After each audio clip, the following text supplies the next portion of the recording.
Hey, everybody, how you doing? Well, that's good. Happy Friday the 13th to all who celebrate. My name is Bill Matz. I'm your director of fun and games. This is PHLY Flyers. And of course, joining me today, it is Philadelphia's #1 hockey beat writer, Charlie O'Connor. What's going on today, Chuck? It's Friday. We're heading into the weekend. We have made it once again to the weekend here, wrapping up our week on this beautiful Friday afternoon. And Charlie, the weekend got kicked off pretty early with an awesome hockey game once again last night. We're going to talk about that. We're going to talk about Charlie's 10 favorite prospects in his latest article up on allphly.com for all you diehards out there. We can talk a little news and rumors and stuff. But first, I got to tell you, you got to hit that like button. That's right. We want at least 200 likes by the time we get to Super Chats every single day. That is bare absolute minimum we ask of you people for our daily awesome content that we provide for you. Hit that like button, damn it. And come out to the draft party. That's right. Friday, June 27th at Chickies and Pete's in South Philadelphia is our annual draft party. It's the first round going to be going on. Flyers obviously have all sorts of picks, all sorts of ammo, lots that could be happening for our Philadelphia Flyers. So come celebrate, come enjoy the madness with a bunch of your friends. It's going to be us and Broad Street Hockey putting on one hell of a party. And you have a couple of options. You can do the $5 general admission. All proceeds are going to the Snyder Hockey Foundation. That gets you in, gets you all sorts of cool stuff. We're going to be having raffles, giveaways, live show. Or you go with the $55 VIP option, get you a meet and greet with Flyers legend Bernie Parent. It gets you a 3-hour open bar and food as well. It's going to be a great time all around, no matter what option you choose. But get your tickets at allphly.com because they are going to sell out. Yeah. All right. Do it. That's that. Do it. Buy your tickets, damn it.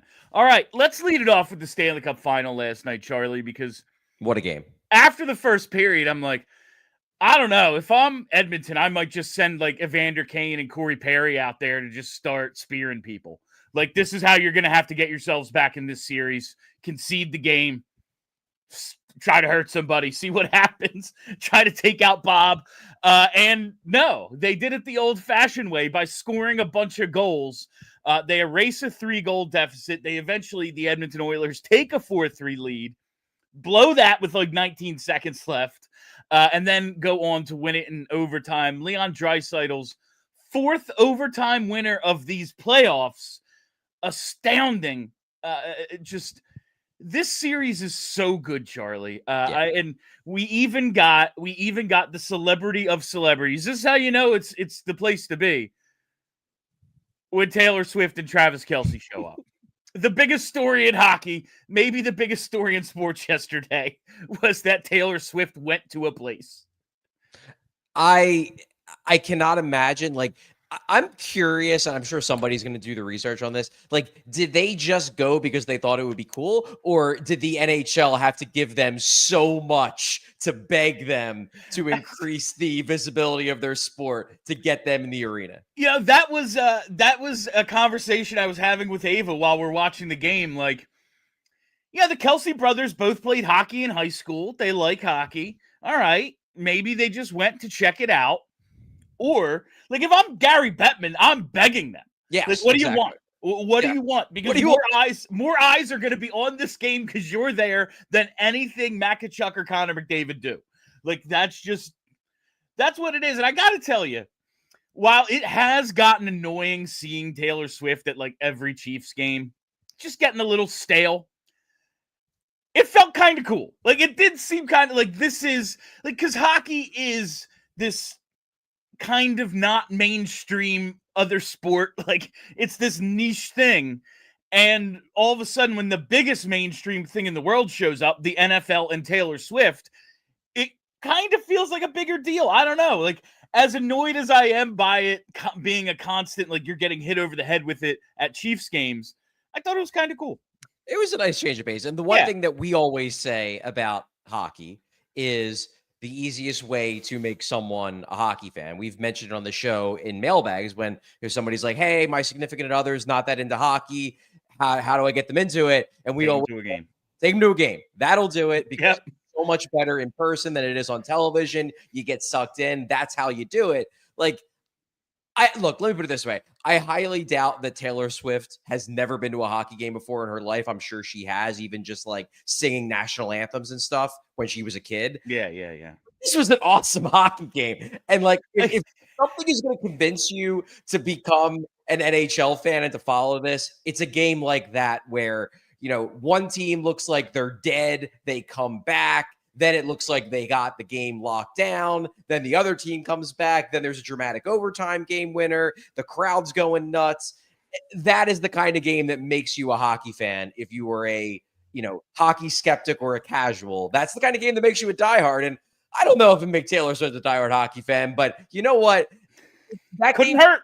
That game probably did make diehard hockey fans. You're a casual sports fan watching that game. You're like, I need to watch the rest of this series. That freaking game. I mean, this series, yes, game 3 was kind of, it wasn't a nail biter. I still found it entertaining. Yeah, you would. Yeah, but like it wasn't as good as obviously 1, 2, and 4. Sure. But it is wild to me that like these two teams have now delivered already through 4 games, like a better series than we could have asked for. Like that these teams are so good meeting in a rematch. And it's so even. Like even, oh yeah, you're up 3 goals, but like, what do you think we're not going to score 3? You just happen to get there first, Like that's kind of what it came down to last night. And this is just great hockey. I don't know if I know we always have recency bias. The newest thing is the best thing ever. I just don't know if I've ever seen a series this good. Yeah, I was getting and I've said this, I'm rooting for Edmonton. I made my choice. They're the team I'm going for. But I was getting real worried when that game went to overtime that we were going to see a redux of the 2014 Cup Final with the Kings and the Rangers, where like 4 of the 5 games go into overtime. It's just the Kings basically won them all. Yeah. And then it ends in 5 and it gets remembered as this blowout series when in reality, when you watched it, it was super close and exciting. And if Florida had won this game in overtime, then they're up 3-1. And I didn't see Edmonton being able to win 3 straight games or even 2 straight games again. So I was so on board with Edmonton having to win game 4, not only because I'm rooting for Edmonton, but because I want this series to go 7. We deserve this series to go 7 as hockey fans. And I feel like if Florida had scored the game winner, then they might win this in 5. But now, as we talked about yesterday, this was the pivot point game. Because if Florida wins, number one, they're carrying over the momentum from game 3. It's putting the idea in Edmonton's head that, oh no, we can't beat this team. Like, had the rest of the game played out the way the first period played out, hard to imagine Edmonton turns it back around. Then it's like, oh, Florida's figured us out. But on the flip side of that, if Edmonton wins, then it's a tie series, and 2 of the next 3 games are in Edmonton. So now you got to look at it and say, maybe Edmonton's the favorite. Yeah, I'm rooting for Edmonton to win the cup, and I do wonder if it flips now. I mean, they still, like, Cal Pickard is going to be their goalie from here on out. Like, okay. Is he? I don't know. I don't know. He's probably at least earned game 5, but it's just, I am rooting for Edmonton to win the cup with the caveat. I am rooting for the home team in the next 3 games because that's what I want. Like, I want to see this go 7, and I want to see Edmonton take a lead in the series. Like, actually, okay, they've through now, 7 last year and 4 this year, they've never led in the series. I would like to see what happens, how maybe the dynamic changes here. And just want to talk real quick about McDavid, because do you think it's a good thing or a bad thing for the Oilers that it doesn't really feel like McDavid is like taken over yet? There's been flashes. The first shift of the game last night, McDavid was, everywhere. He was the only guy on the ice. He was playing 1-on-0, it seemed like, on that first shift. That little mini breakaway he had where Bob had a just incredible save. But we haven't seen like the full McDavid experience yet. Do you think it's like, oh, Florida's bottling him up, nothing he can do? Or like, yeah, you're delaying the inevitable here. It's gonna happen. It's just a matter of when. And the Oilers kind of just sitting on that right now. I feel like it's a good sign for Edmonton, mostly because it shows that they are a team that isn't just Connor McDavid. And you think that at some point McDavid's going to have a McDavid game.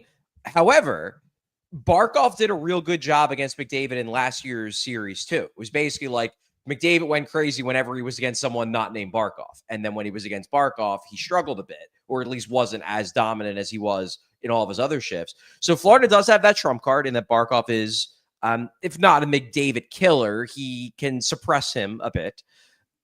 I think it's overall a good thing for Edmonton. Like, it's funny, actually. Like, Draisaitl scores the game winner. I thought he was invisible most of game 4. I thought he was, like, I was watching the game at a bar with one of my friends, and my friend had a parlay on the game that included a Draisaitl goal. And we were talking the whole game of, like, you know, man, I don't know what to tell you. He just don't look like he got it tonight. Like, McDavid's having shifts where he pops. Draisaitl is not really popping too much in this game. And then, of course, he scores the game winner. But they need more, I think, for both of those guys. And that's just speaking to how good they are. But I do think it's a good thing for Edmonton that they are tied in the series despite neither of those guys going full God mode. Yeah. It is crazy that Draisaitl, like I said, 4 overtime winners in this postseason, 2 in the Cup Final. I believe they said on the show, last guy to do that, John LeClair, in '93 with Montreal. Yeah, he had, I think, games 4 and 5, the overtime winners, maybe 3 and 4. I looked it up last night. I don't remember, but that's just kind of, okay. A lot of Flyers references going on, Charlie. The goalie who might determine this series, a former Philadelphia legend, and it's not Sergei Bobrovsky. That's fun. Like, so can I ask you a question about Cal Pickard? Do you, because it's hard for me to read sometimes, especially because I don't spend as much time on Twitter as I used to. Is are the tweets talking about how, like, 2 former Flyer goalies now in the Cup Final? Like, is that trolling, or are people actually angry? Like, are people actually angry that the Flyers let Cal Pickard go? They can't actually be serious. No, I would be. There's no way it's serious. Like, Cal Pickard just simply isn't very good. No, he's not. He's not good. I just brought it up. So it was the year the Flyers used the 8 goalies was Cal Pickard. He was 26 years old. He played 11 games, made 8 starts. He went 4-2-2 with a 4.01 and an 8.63. What could there possibly be to be like? I don't know, man. They throw him in because they want to shake things up, and every now and then Stu Skinner is just like, yeah, man, I'm not good tonight. So, and I actually thought Skinner was kind of okay in the first period. I thought he was the only person in the first period, aside from McDavid in that first shift, who showed up for Edmonton. It was just, I always, the shake things up. Coaches can only do so much. Like, okay, the game has started. I can shuffle my lines. I can call a timeout.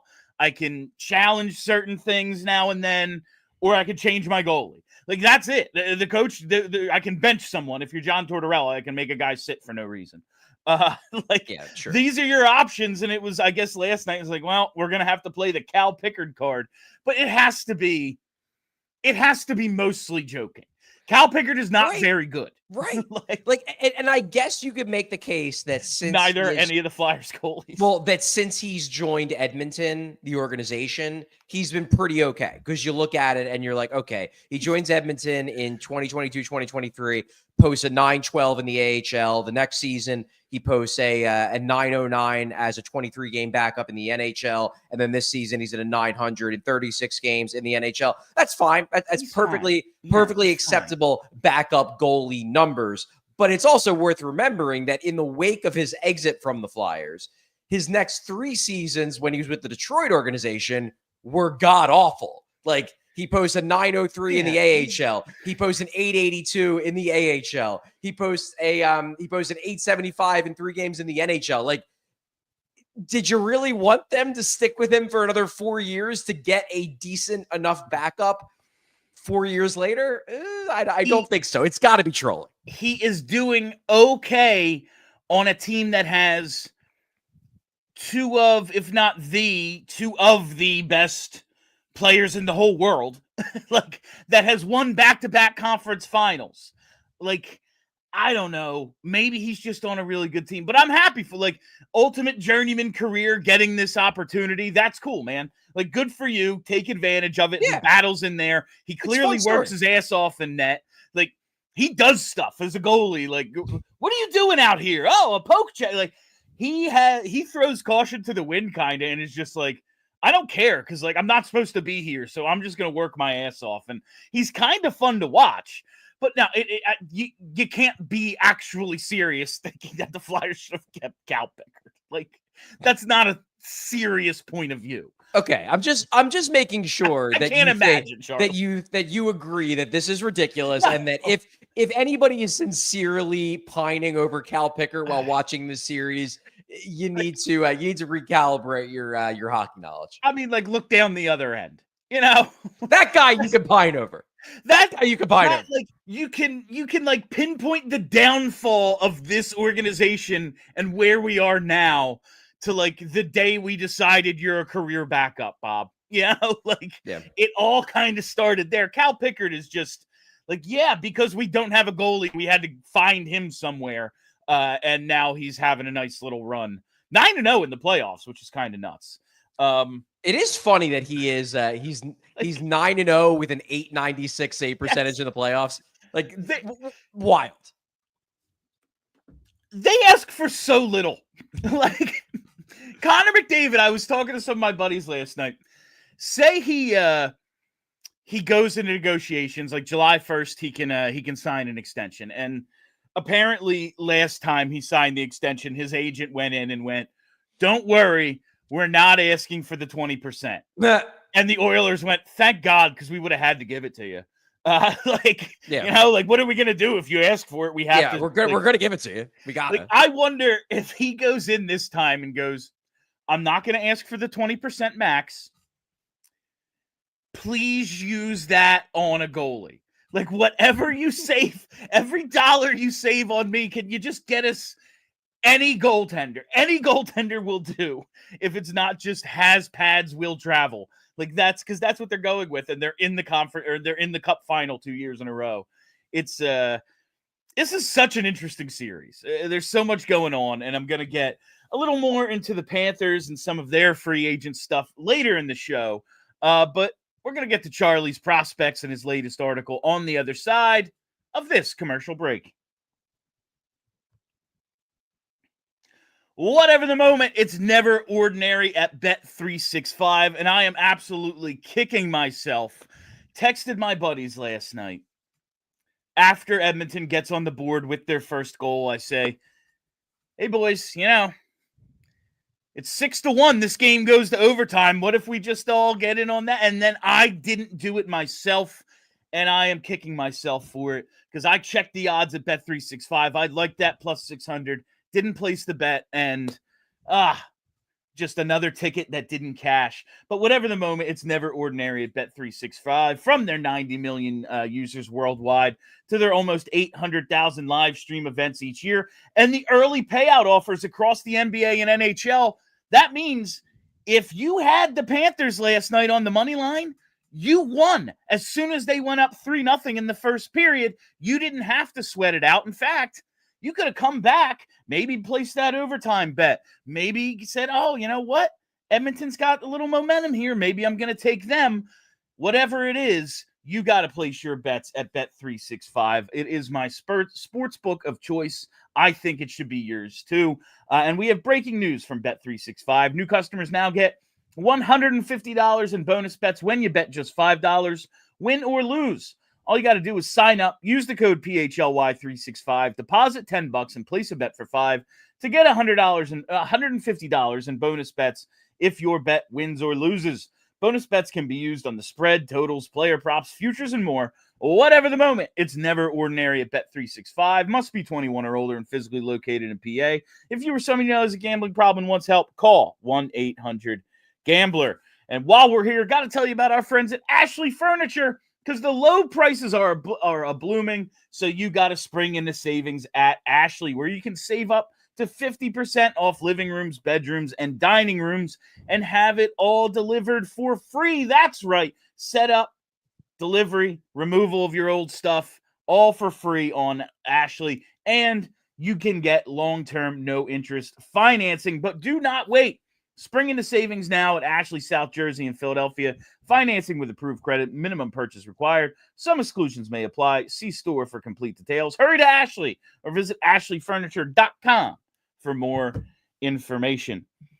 All right, Charlie, I dug your latest. I always like your articles for the most part. For the most part. Yeah, for the most part. Every now and then there's a clunker, but like we all can't bat 1,000. Can't be perfect. They're all great. Go to allphly.com. If you're not a diehard, you're effing up. But I liked this one.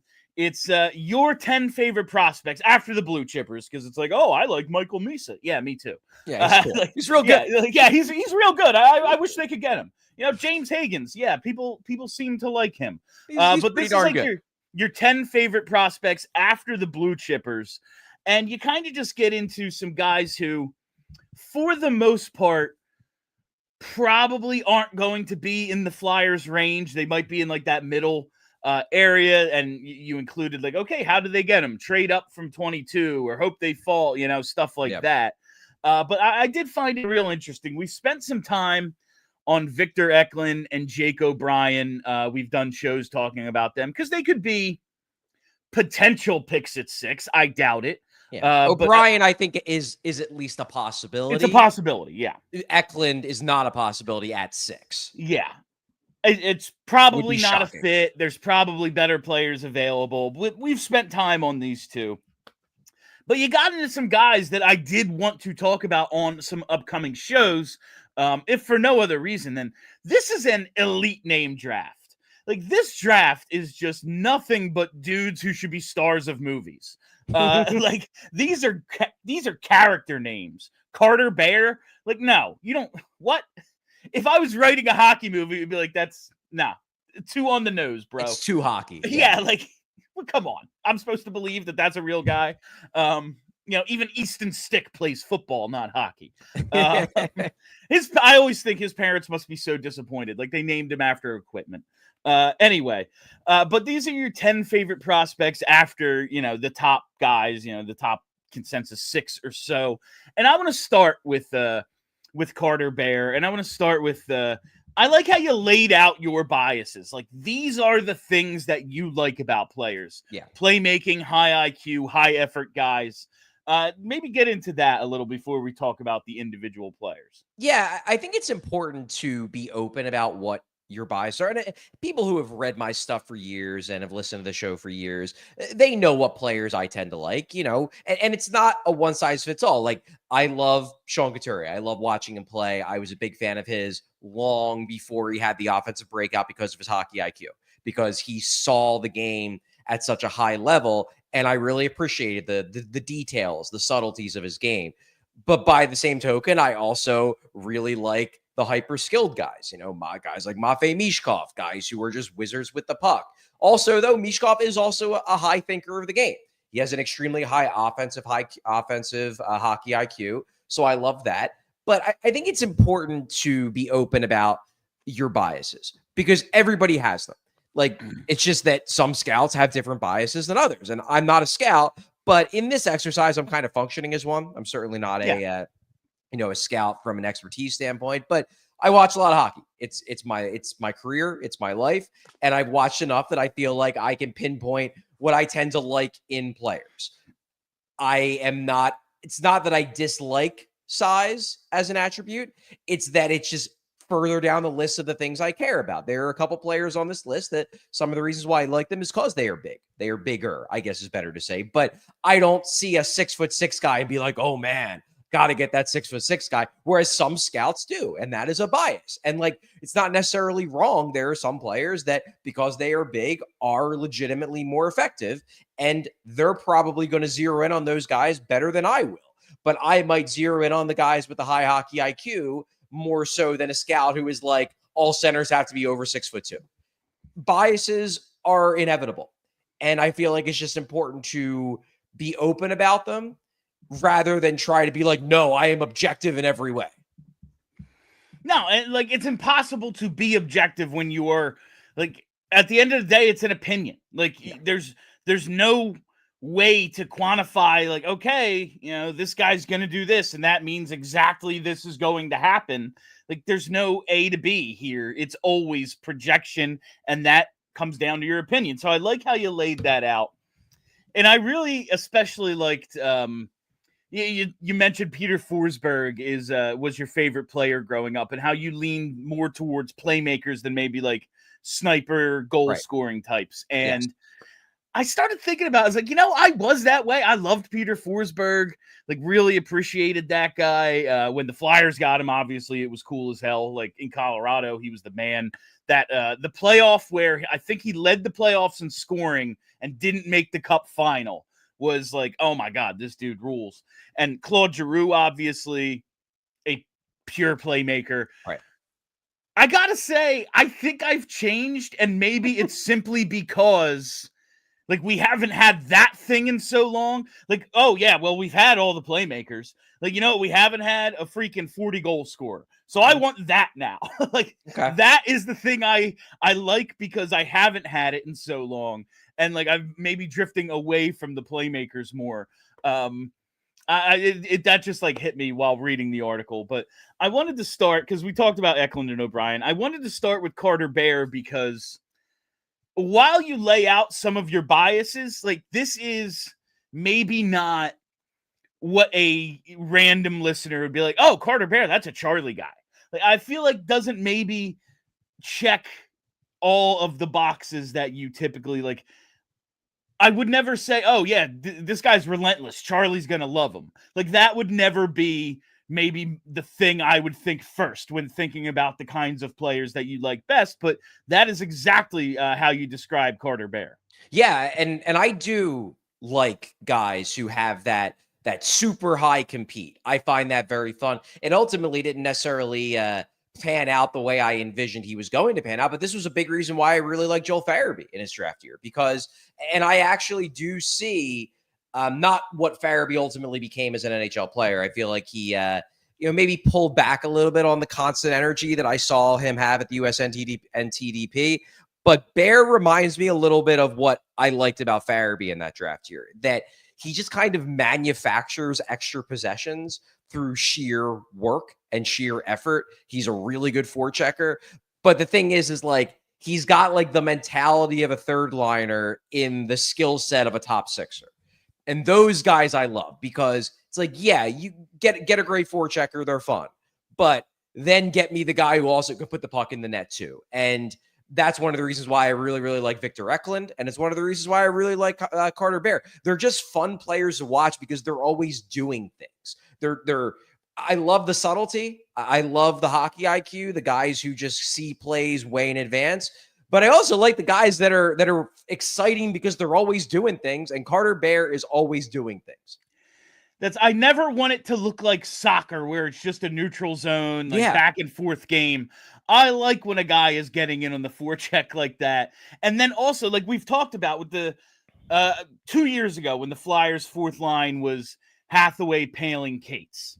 And it's, these guys can really forecheck and they create extra possessions and they get zone time, but not a single one of them can actually score. So it's a good use of, okay, we need to kill some time while, the top 6, top 9 are on the bench, but we're never going to get a goal out of it. Yeah, when you have the guys who can do all that and then put the puck in. Like, I do remember you talking about Joel Farabee in that way. Like, oh, he can score and he's got a nice shot. He can get to the net. He can do all this. And he's going to throw the body around in the corner a little bit. He's going to win races. He's going to be noticeable. He is a noticeable player on the ice. I very much remember your assessment of him in that way. And that is what I took out of your description of Carter Bear, who we've gotten a lot of tweets. Like, I had a few when we talked about Brady Martin. It was like, talk about Carter Bear and Cole Reschny and Braeden Cootes, because those are the guys that they're going to draft over freaking Brady Martin. I was like, well, I don't know that to be true. I have no idea what they're thinking. I mean, those are the guys I would draft over Brady Martin, but I don't think the Flyers would. Jet Luchenko was a guy who was on my name board last year, but not a guy I thought they were taking at whatever they were, 12 or traded to 13, whatever it was.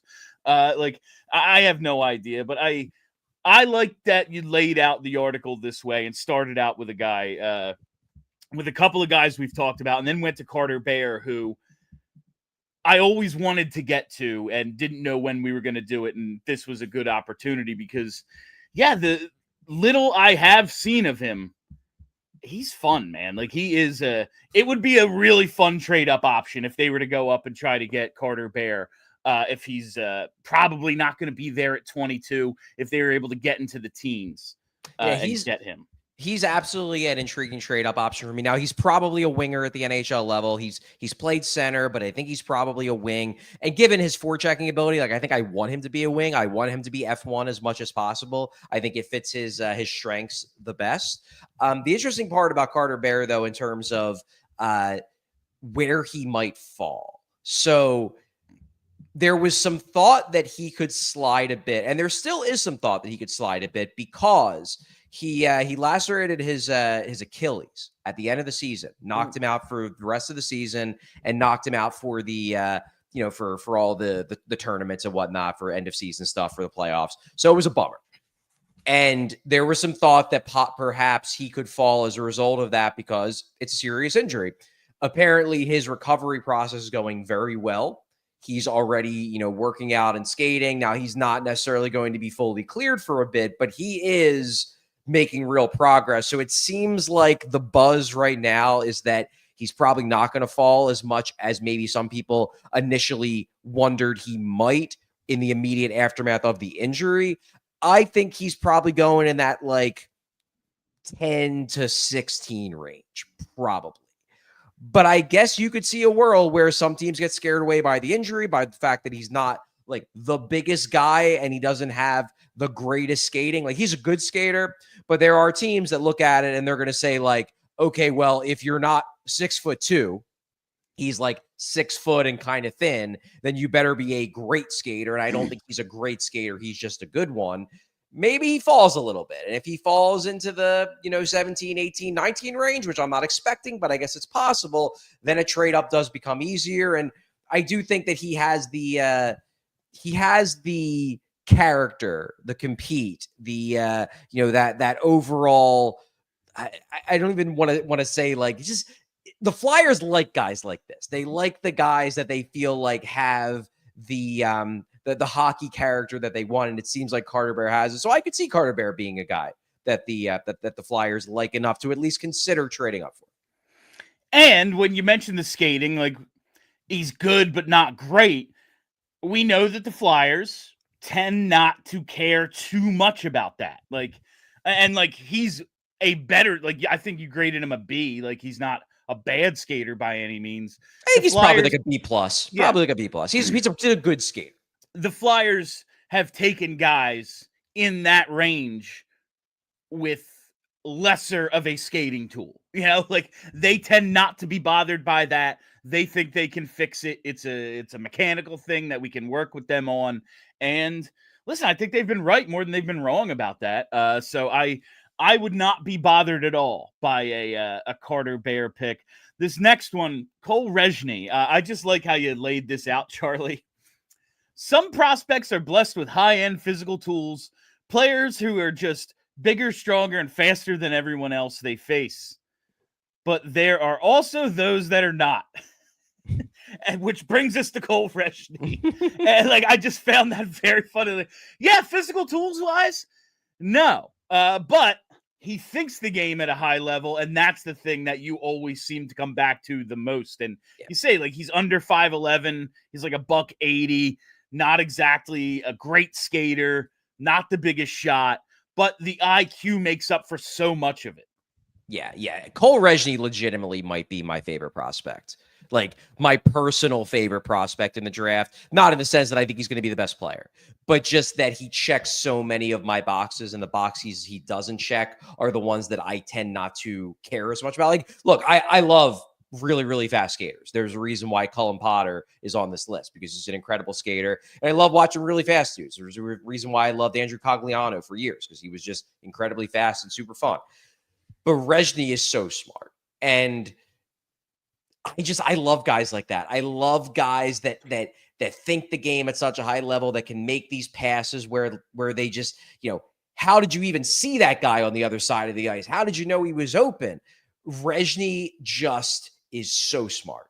And like, I hate to even make this comparison, because I don't think he's going to be this good. If I thought he was going to be this good, I would have him in my top 5, and I'd be banging the table for him at 6. Like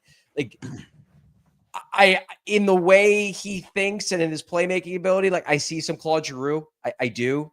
I see a little bit of Giroux. I see some of the things that I loved about Claude Giroux, another guy who was undersized, but I see a little bit of that in Reschny. He's fun. He's really fun, especially for somebody like me who really likes the passing ability of a guy, and also just the like, oh man, how did he see that type of play of a guy?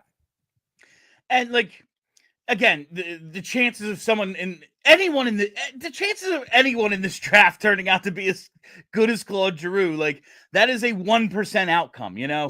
But Claude Giroux went at 22. No one expected him to be that good either. That's you never really know. And that's I think that thing we always have to keep in mind. Like when Corey Pronman yesterday says, it's like an average, maybe a little below average draft. But he has learned, like when we talked to him about the size thing, like, yeah, man, the first draft I worked on was like 2009, and all those guys starting to retire now, and I can take what I've learned and like put it towards that. You don't know until so much later how these drafts are going to end up. So I am definitely excited about the different potential here. Do you think there's any chance Reschny falls in this draft? I don't think so, because of how well he finished the season. Like look at his numbers, and I'm generally not a fan of chopping up sample sizes, because it's like, well, just look at his season overall. Stop being like, well, these last 2 months he was amazing. But we're talking about the entire calendar year of 2025, from January 1 through the end of the WHL playoffs. This guy had 76 points in 41 games. Extrapolate that to an entire WHL season, we're talking about a 40-goal, 126-point pace from January through the playoffs. For reference, Michael Misa finished the season with 134 points. So, like, from January through the end of the playoffs, Cole Reschny was scoring at only a slightly lower pace than the guy who put up bonkers numbers this season and is going to go 1 or 2, most likely 2. I have to believe that, given the way he finished the year, that he's not going to get out of the top 20. But given the fact that he's smallish, given the fact that he doesn't have an elite skating tool, I could at least see a world where he could fall to 22. And if he fell to 22, oh man, I will be screaming from the rafters to take Cole Reschny. That would be the like best case scenario possible for 22. I don't think it's likely, especially because like I do think that there will be teams that believe he can stick down the middle because of how smart he is, even though he doesn't necessarily fit the physical framework that teams ideally want in centers. But if he does slip to 22, oh man, the Flyers should be all over that. I'm just picturing Charlie in Atlantic City at the Flyers draft headquarters, just losing his freaking mind, just cursing out Danny Briere and threatening Keith Jones. That would be really funny. I wish that was a legitimate possibility. But on the other hand, no, I don't. I kind of like things the way they are, Chuck. All right, I do want to talk about Braeden Cootes, and then if you want to hit anyone else on the list. But first, we have to take another quick break. Got to tell you about our friends at Ace Hardware Home Services, because at Ace Hardware, they got that. That's right. If you have an outlet you said you'd fix last summer, come on, guys. It's been a year. It's time to give up. You're not watching one more YouTube video, and I'll figure this one out. You got to go to Ace Hardware Home Services, because not only do they have the tools and everything you need to fix that outlet, they also have the person for the job as well, because now Ace isn't just the helpful hardware folks. They're also the helpful home service and repair folks. From plumbing and electrical to heating and cooling, they've got the trusted pros to keep your home humming all year long.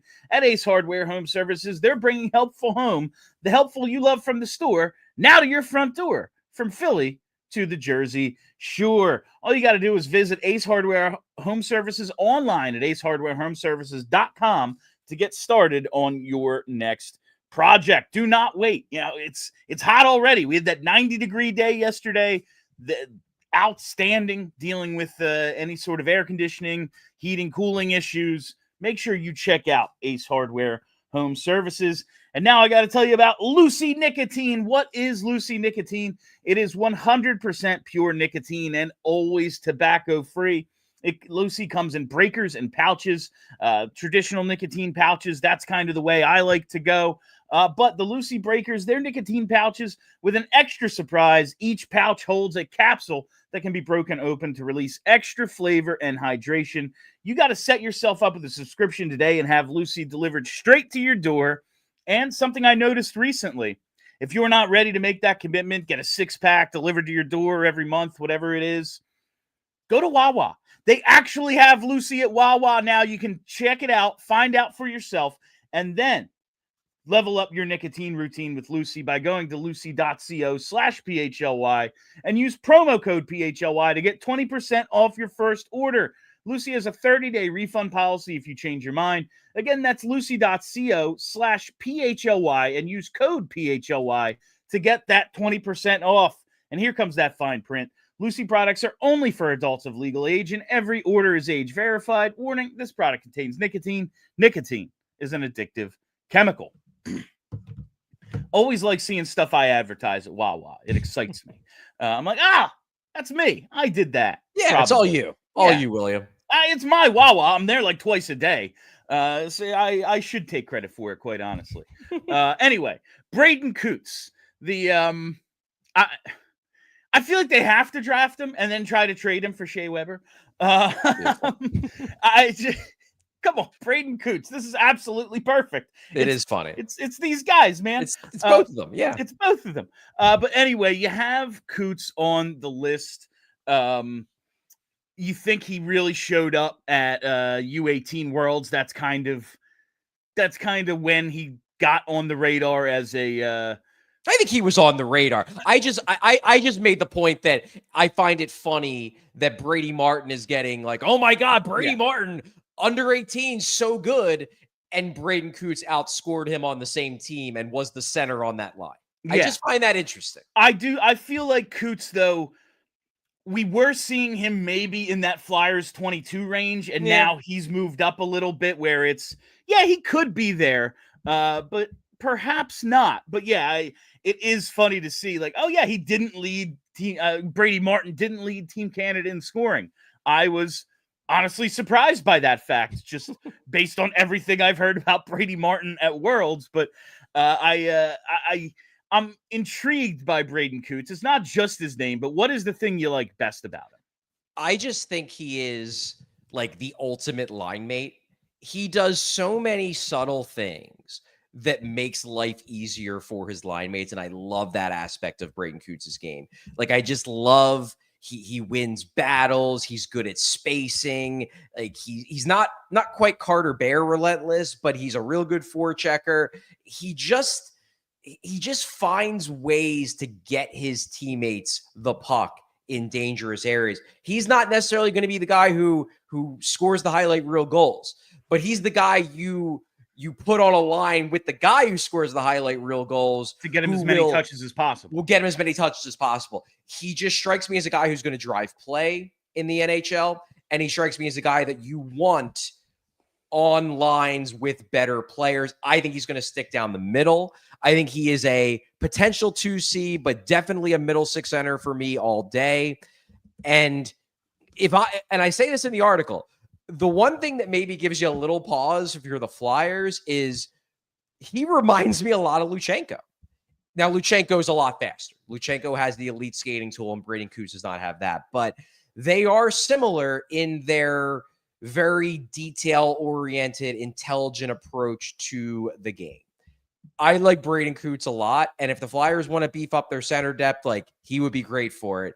But there maybe is a little bit of fear of, like, do we want our two middle six centers for the next decade to be two guys who play pretty similar? That said, I like the playing style of both, so maybe it's fine. Braeden Cootes is just one of those guys where, like, I don't know if he fits with the Flyers, but he is a center. They need centers. And in my mind, he's one of the better centers in this draft. I would say him and Reschny are the two centers I like the most after you get past, the big guys. After you get past even McQueen, I have higher than Reschny and Cootes. But once you get past McQueen, these are the two guys where I'm like, look, if you want to get a potential top 9 center in this draft, Reschny and Cootes, those are your guys. They just have different. Reschny's a bit more flashy. I think he's going to score more points, but Cootes may have the better underlying numbers. Because of this possibility, like, I am now living in a world where I am just hoping for Porter Martone. And then with the other picks, they have to come away with somebody who's going to stick at center. Yeah. And it seems like you're pretty bullish on the idea that a couple of these guys definitely will. I'm probably more convinced that Cootes will. Reschny, I just look at it and I'm like, he's so smart. How could he not? But we are still talking about a guy who, played a more scoring emphasis style where he didn't necessarily play like a traditional center all the time in the WHL with Victoria. Cootes, on the other hand, he plays like a center, just straight up. Like, he thinks like a center. He plays like a center. He's a little bigger than Reschny. So, like, if you're looking for a guy who you can get in the teens who you're confident will be a center, I think it's Braeden Cootes all day. Like, I'll put it this way. I'm way more confident Braeden Cootes is going to be a center than I am that Brady Martin's going to be a center.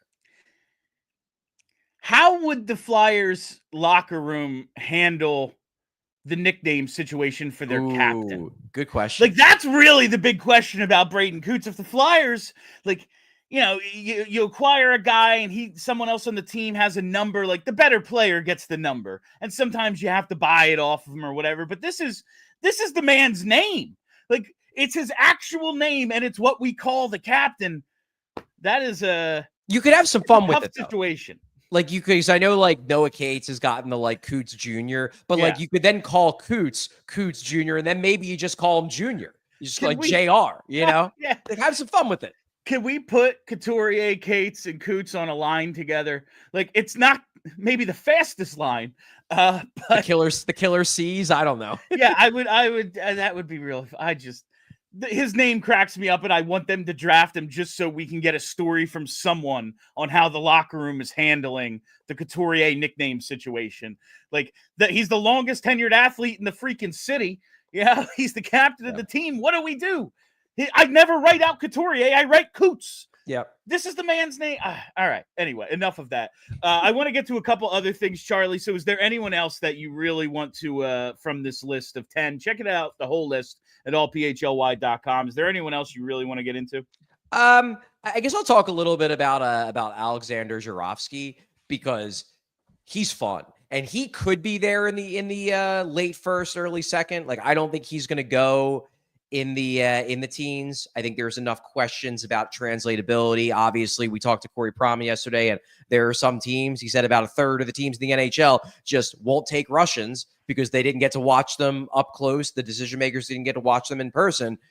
Zharovsky is one of those guys where it's like, go on YouTube and watch the tape, because the way I describe him in the article is he plays the game like you are playing NHL EA Sports and controlling your player on easy mode.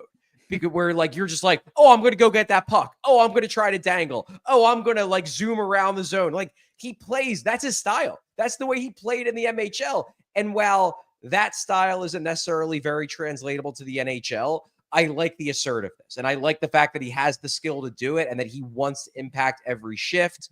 And I like the fact that then he played a few games in the KHL, because this was mostly in the MHL against really, really weak competition. He was in an especially weak division, which probably made him look better than he actually is. But then he went to the KHL, got some time in the playoffs, and was still doing a lot of the same things he did in the MHL. So for me, Zharovsky is really exciting in that you might be able to get a guy with top 6 winger upside in the early second round. He's just a fun player, comes with a lot of risk, but he's a fun player, man. And I would say just watch, go on YouTube, watch one of his shift by shift tapes from the MHL.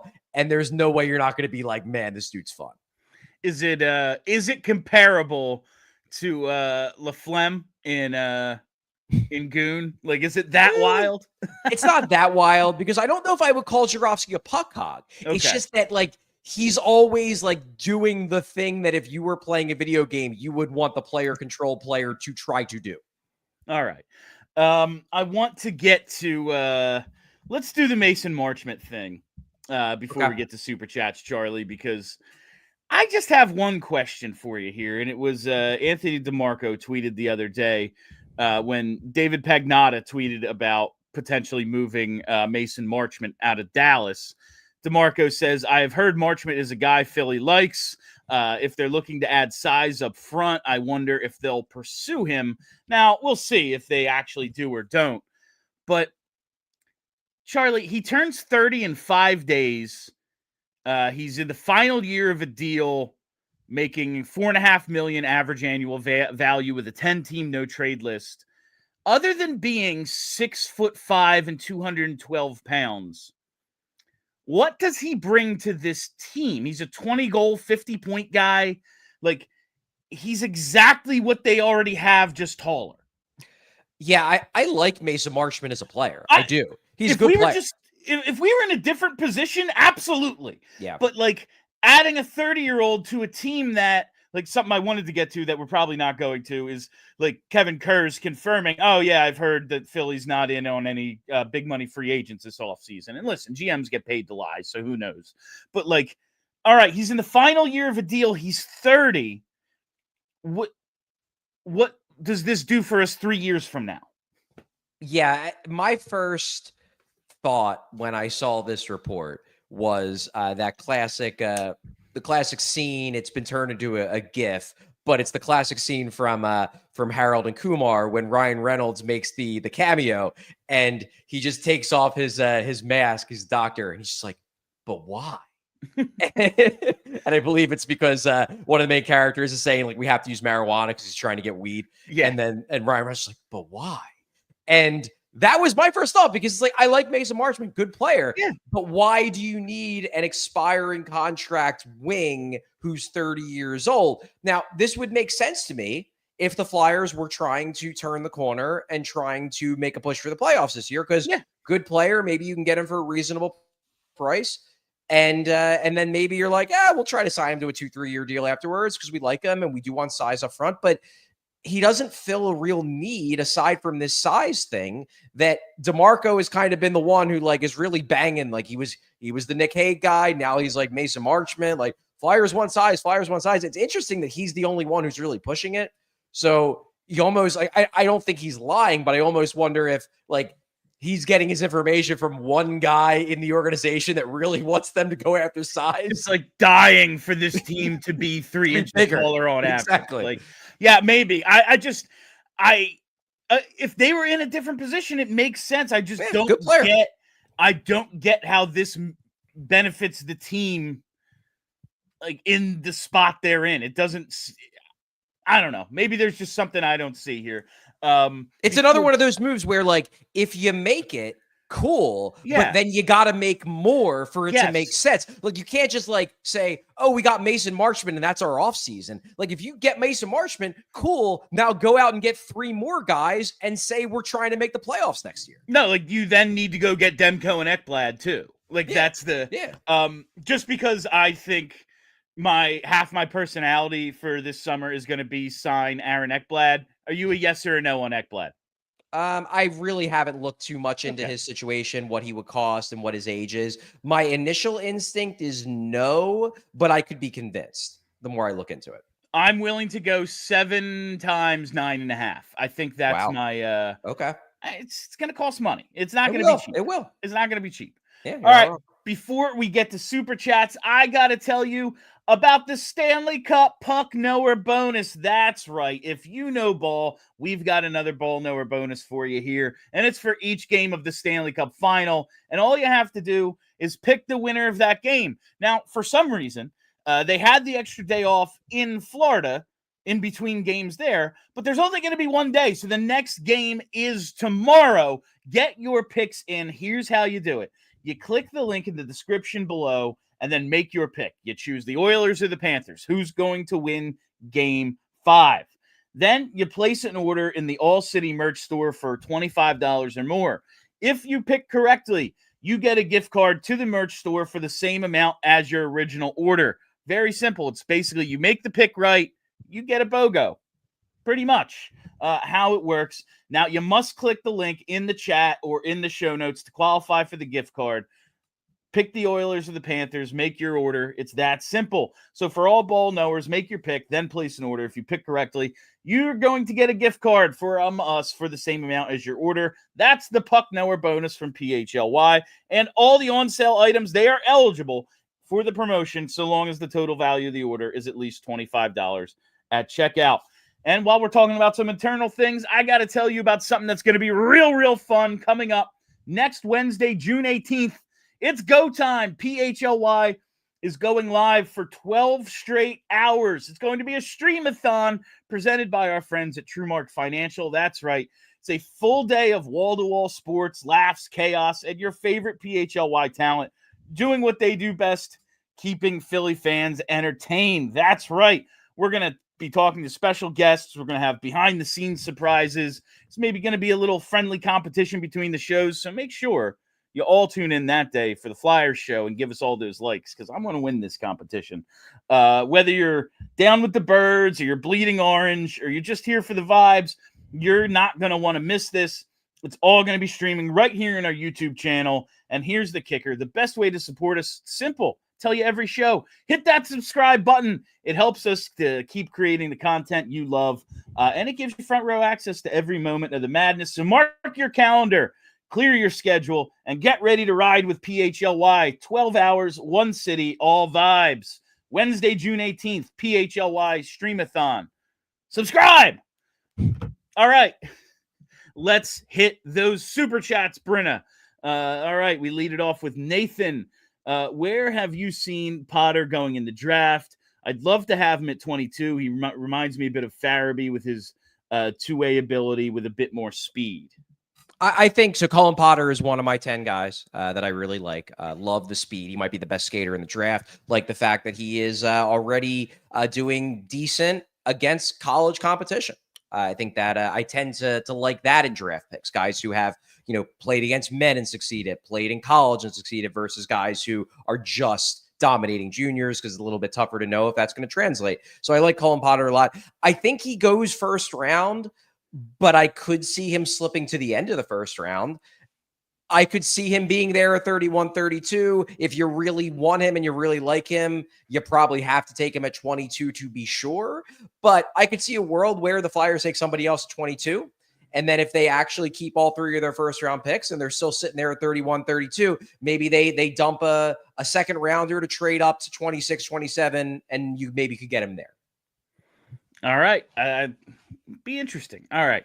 I wonder how much they're going to value speed with, like, that seemed like a real John Tortorella mandate. Yeah, like, we have to be faster. We need to be bigger. Yeah. We need to be faster. I wonder how much that's going to carry over now, if it's also a Briere and Jones thing, if it's an organizational thing, or it's, we look at other things a little more than just that. I'm just curious how that goes. Before we get into the next one, Bill. Oh, it's overtime. Let's go to overtime. That's right. Charlie, you are just on top of this the last couple days. All right. We are in overtime now. Let's get through the rest of these super chats from Jason F. Said, I had a dream last night that the Flyers took McQueen at 6, and then they traded up to 14 to get Eklund. Jason, Is this a good dream or a nightmare? Discuss. I wouldn't hate it. McQueen at 6 is a little too much risk for my liking, but I would respect the swing and I would acknowledge the upside and the potential for it to work out really well for the Flyers. And then I would love trading up to get Eklund. Love Victor Eklund. Think he's a top 10 prospect all day. Such a fun player. If that's what they did, I'd come away feeling pretty darn good. I'd be worried because it's like, man, you're taking a big risk on McQueen, but you'd mitigate some of that risk by getting a guy who I actually have Victor Eklund ranked higher on my draft board than Roger McQueen, but I have both guys as top 9 prospects in the draft. So to come away from the first round with 2 of my 9 top prospects in the draft, I feel pretty good. All right, let's check the next super chat here from Bizcardi Pictures. Which player in the draft do you think would complement and elevate Michkov's creativity the most? To me, it's Michael Misa. Man, it would have been cool to get Michael Misa. That would have been nice. He is so creative. I wonder how they view him. If it's, we think this guy is going to be a 45-plus goal scorer, or, that playmaking was an underrated tool, and we see him kind of going more that way, and how you compliment him. Like, do you get him an O'Brien-style playmaker or another goal scorer for him to set up? I wonder how the organization looks at what the perfect fit for Michkov is. I think you can make an argument for every single guy near the top fitting with him. Like, you can make an argument for Hagens. You'd be like, man, Hagens is such a playmaker and they both have such high offensive IQ that Michkov could score 40 goals a year with Hagens. You make a case for Frondell and say, Michkov's passing ability with Frondell's shot. Oh man. Make a case for Desnoyers and say, like, Desnoyers can be what Sean Couturier was this year with Michkov, but just younger and quicker and maybe more offensively skilled. You make a case for Jake O'Brien basically saying, well, he's James Hagens, but taller when he fills out, like, from a playmaking standpoint. So there's a lot. You can even make a case for Porter Martone and say, hey, Martone, you move him over to left wing and they'll just be feeding each other on the power play constantly and being a major force down low. You could make a case for a lot of guys fitting with Matvei Michkov, and that's what happens when you have a guy who's as creative and skilled as Matvei Michkov. Really freaking good. It seems like it could go a number of ways. Whoever they get, he seems adaptable. Yeah. All right. Was that it? I think. Okay, we have another one from Average Warzone Guy. Get paid to take Marchment, keep all year, let him score 20 goals, and trade him at the deadline for more assets. Dallas needs to create cap, take advantage. I guess that's fair. Yeah. If you're getting something to take him, but I mean, he's a good player. Somebody's going to give up something for him, right? I know that Dallas needs to create room, and it's like for some of the guys that they're talking about creating room for, it's like, I don't know, what if you got rid of them and kept Jason Robertson? But anyway, like, if that's the case, if it's like, yeah, you send us a third and we'll give you Marchment in a second, like, okay, yeah, cool. I don't think it's going to be that, though. I don't hate that idea. I just, if that's what Dallas is doing, it's like, Jim Nill, thanks. Yeah, sure. Yeah, like, if you could get Marchment for basically nothing, for a 4th round pick or something like that, then sure, because you're right. Then you could flip him and turn him into a much better asset at the deadline. That said, then every team's going to try to do that because every team's going to have the same idea in their head. He's a good player. Yeah.